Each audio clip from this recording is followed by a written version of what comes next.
I imagine if you are Matt Rhule and Nebraska, you're fielding questions about Indiana in earnest. And as bizarre as it feels to say, this game that Nebraska is playing at Indiana is perhaps the most pivotal of the Matt Rhule era and might be the most important game that Nebraska plays since 2016. I wish I was underselling that, but the point is I'm probably not, given the stakes, right? For Nebraska, you're going into a place where they're off to a 6-0 start for the first time since 1967. They possess a quarterback who's thrown for over 292 yards per game. They have an offense that is putting up 500 yards a game. They have an offense that is scoring 47.5 points per game. You're facing a head coach who has a record of 131-35 that hasn't ever had a losing season. And as he said in December, he's only here to win. He said, I win. Google me. And he has since kind of walked that back just a little bit because he needed to get the program energized for it to do what he thinks it's capable of doing. And they're doing it. They're undefeated with an opportunity to get to 7-0. Now, for Matt Rhule, he also is not underselling this point. He knows this is one of the best offenses that Nebraska is going to face, and the best offense that it has faced all year long. They know who they are. They have a great identity, and they have a sold-out crowd ready for the Nebraska Cornhuskers to arrive. Now, what's fascinating about Nebraska, and one of the reasons I think this is the most pivotal game in the Matt Rhule era, is that they're 5-1, which means that they're one win away from getting to bowl eligibility.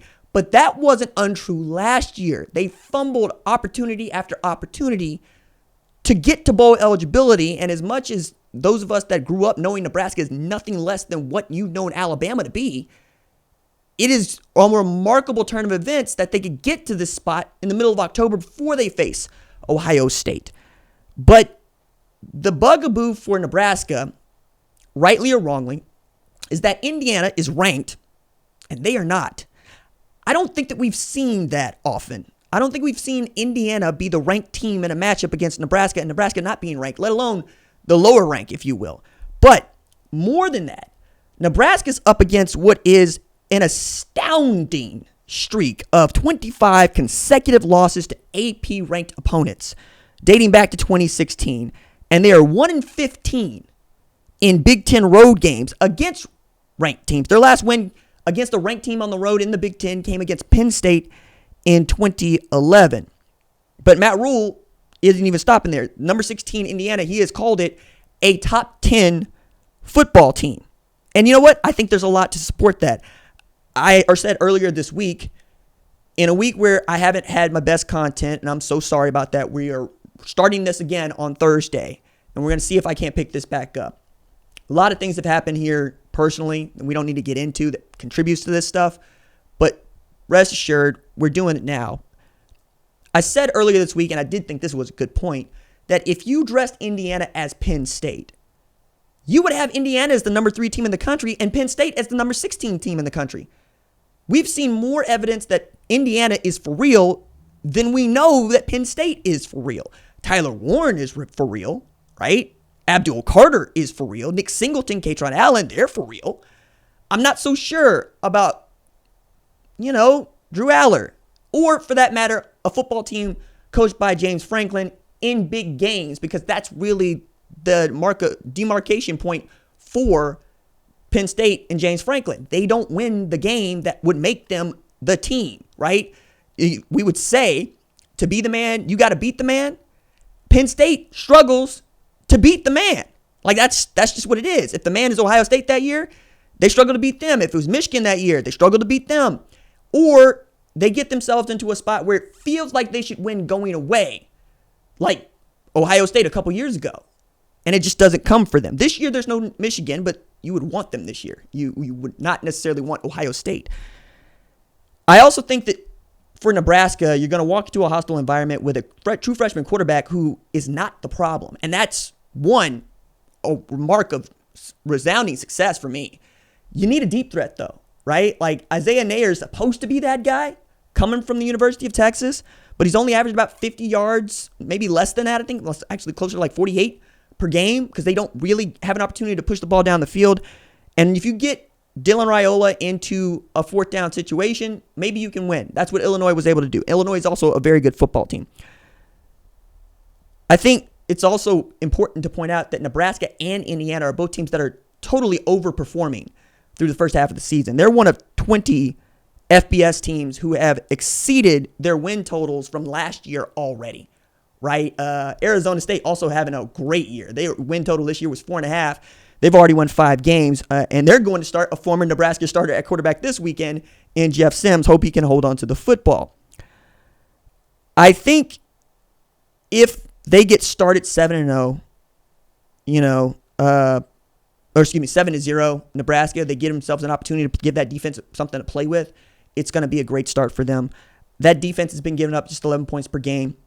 The defense has been good. I would say that the defense, specifically on the defensive line, is one of the better ones that you're going to see in the Big Ten, all things considered, for Nebraska. I also think that it's important to state that Nebraska has held 14 consecutive opponents to 400 yards or less, and this is a team that's putting up 500.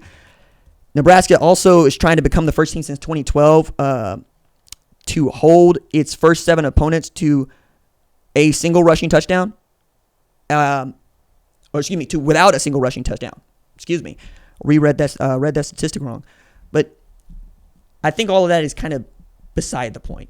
The point is Nebraska-Indiana is a huge game for the Big Ten. It's a huge game in the race to make the college football playoff. And when I was saying earlier in the year that I thought Nebraska had an outside chance of making the college football playoff, it was because I thought they could win games like this one.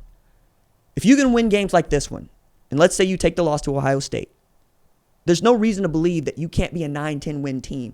And if you are a 10-win team, you might have an opportunity to sneak into the Big Ten championship game. And we think that the 2 teams that make the Big Ten championship game are going to get into the college football playoff as one of the 12 best teams.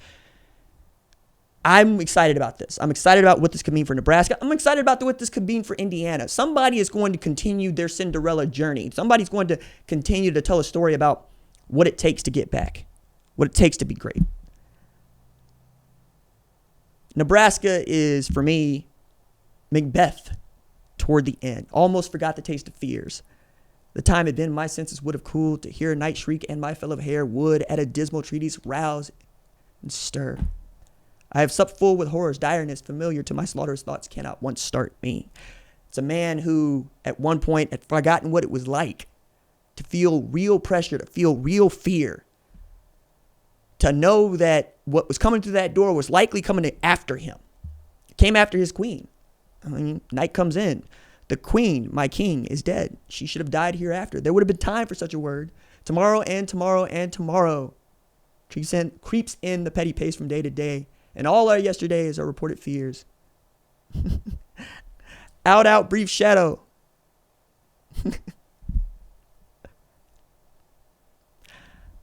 I hope that this game ends with the kind of honor and grace for both of these teams that they deserve for what they've done through the first half of the season. That's what I hope.